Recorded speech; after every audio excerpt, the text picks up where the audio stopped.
Did you know that you could still gain weight even if you're in a calorie deficit? When I experienced this in my early days of training, it used to always stress me out because I used to think, what am I doing wrong? And it wasn't until I realized that following this approach was the reason for that. It was a, if it fits in my calories, I'll enjoy it approach.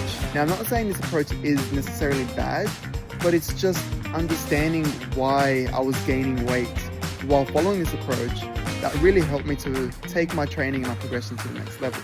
The first thing I had to realize was that each time I was following this approach, I was always reducing my fats and proteins and increasing the amount of carbs I was having.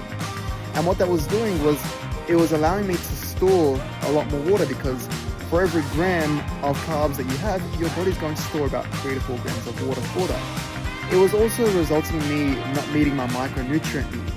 Now, I know a lot of people are going to dismiss and say, oh, who cares about micronutrients, and then macros is all that matters, but that's not the truth.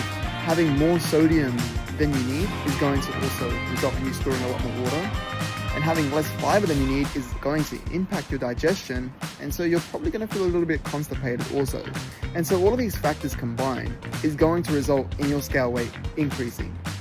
Now, you might not necessarily be putting on any fat, but in the mirror, on the scale weight, you're going to be looking a lot more fluffier, even if you're still in a calorie deficit. And so understanding this one thing not only changed how I was able to progress moving forwards, but it also helped me mentally, because I wasn't feeling like this calorie deficit was for nothing. So if this is something that you've also experienced, just keep in mind that the scale weight day to day will fluctuate based on a variety of factors. So don't stress over it. Just keep pushing forwards. Make sure you put yourself in a calorie deficit and you stick with the macros that you've set out for yourself to do.